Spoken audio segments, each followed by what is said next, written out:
I call Phil Twyford. Thank you, Madam Chair. Honourable Phil Twyford. Thank you, Madam Chair. I find it remarkable that the National Party opposition, who claim to be the great friend of the farmer,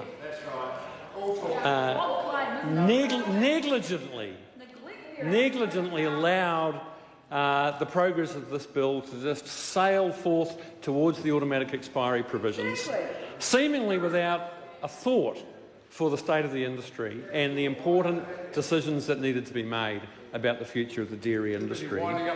And so many members in this debate have pointed out how important the dairy industry is to this country.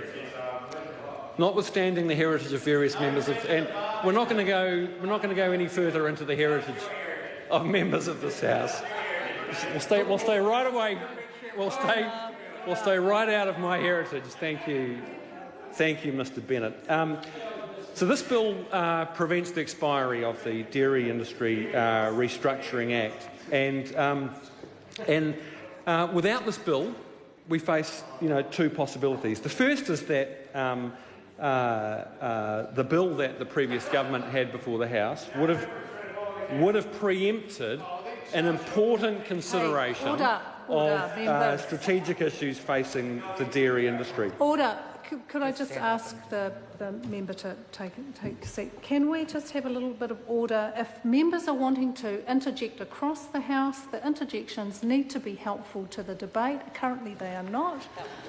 I would just encourage just a little bit. Let's just take a deep breath and start again. We'll call the Honourable Phil Twyford.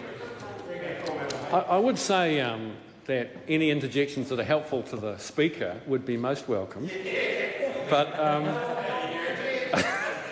but no interjections about my heritage. Thank you, Mr. Bennett.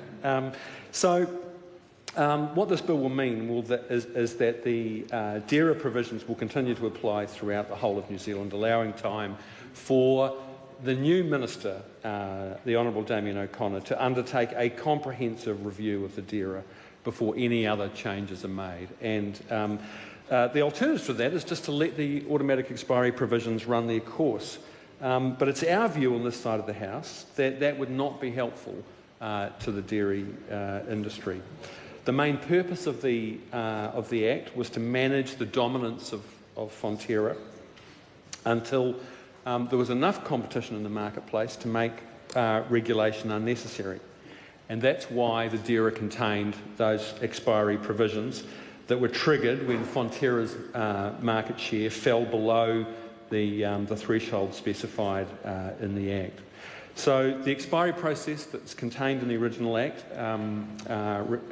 necessitated a review of the state of competition in the dairy markets to be undertaken by the Commerce Commission. And the Commerce Commission did that review in 2015 when Fonterra's market share in the South Island met the threshold. And so, as we know, the Commerce Commission found that there wasn't sufficient competition to let parts of the DERA expire in the South Island. So, keeping the DERA in place now will give the industry certainty about the regulatory environment, and it allows the new government to undertake the very review that the past national government should have conducted if they were serious to their claim to being the great friend of the dairy industry. So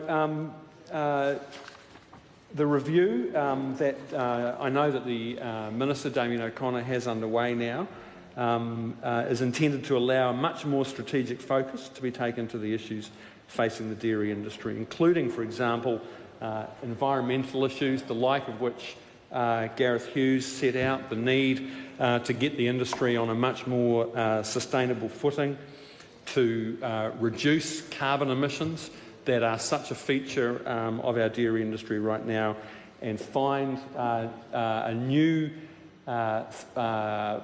policy settings for land use in this country that will allow the industry to continue to generate the prosperity that it does for New Zealand without putting further stress on our waterways and our land.